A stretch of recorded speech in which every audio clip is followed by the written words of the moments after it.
ଆପଣଙ୍କ ଯଦି ଜମିପଟା ହଜିଯାଇଛି କିମ୍ବା ଛିଡ଼ି ଯାଇଛି କି ଆପଣଙ୍କ ପାଖରେ ନାହିଁ, ତାହେଲେ ଆପଣମାନେ କିପରି ଡାଉନଲୋଡ଼୍ କରିପାରିବେ ଅନଲାଇନ୍ରୁ, ପଟାକୁ ଦେଖିପାରିବେ, ସେହି ବିଷୟରେ ଆଜି ଏହି ଭିଡ଼ିଓରେ ଆପଣମାନଙ୍କୁ ଜଣାଇବି। ତ ଚାଲନ୍ତୁ ଡେରି ନ କରି ଆଜିର ଭିଡ଼ିଓକୁ ଷ୍ଟାର୍ଟ କରିବା। ପ୍ରଥମେ ଆପଣ କୌଣସି ଏକ ବ୍ରାଉଜରକୁ ଖୋଲି ନିଅନ୍ତୁ। ଖୋଲି ସାରିଲା ପରେ ଆପଣ ଏଠାରେ ଭୂଲେଖ ଓଡ଼ିଶା ଲେଖିକି ସର୍ଚ୍ଚ କରନ୍ତୁ। ଦେଖନ୍ତୁ, ମୁଁ ଯେମିତି ଭୂଲେଖ ଓଡ଼ିଶା ଲେଖିକି ସର୍ଚ୍ଚ କରିଛି, ଆପଣମାନେ ବି ସେମିତି ଭୂଲେଖ ଓଡ଼ିଶା ଲେଖିକି ସର୍ଚ୍ଚ କରନ୍ତୁ। କରିସାରିଲା ପରେ ଏମିତି କିଛି ଆସିଯିବ।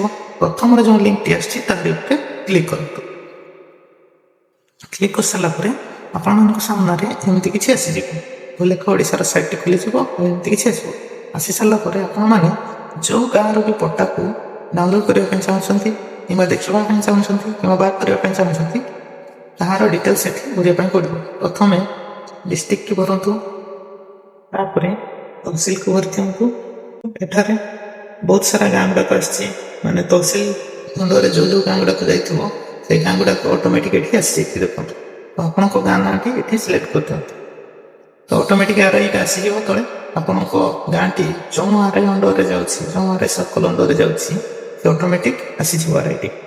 ଆସିସାରିଲା ପରେ ଦେଖନ୍ତୁ, ଏଆଡ଼କୁ ଖতিয়াନ ନମ୍ବର, ଆଉ ଗୋଟେ ପ୍ଲଟ୍, ଆଉ ଗୋଟେ ଟେନାଣ୍ଟ, ତିନିଟି ଅପସନ୍ ଆସୁଛି।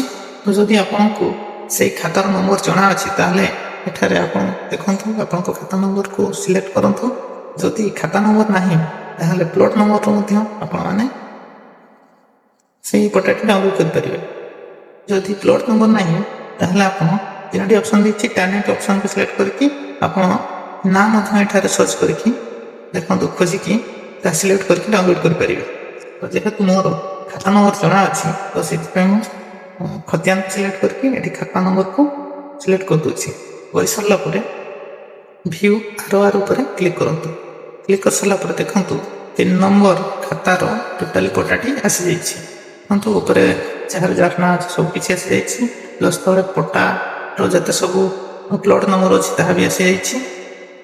ଦେଖନ୍ତୁ, ପୁରା ଟୋଟାଲ ପଟା ଆସିଯାଇଛି। ତ ଏହାକୁ ଚାହିଁଲେ ଆପଣମାନେ ପ୍ରିଣ୍ଟ ଅପସନ୍ରେ ମାରିକି ପ୍ରିଣ୍ଟ ମଧ୍ୟ କରିପାରିବେ।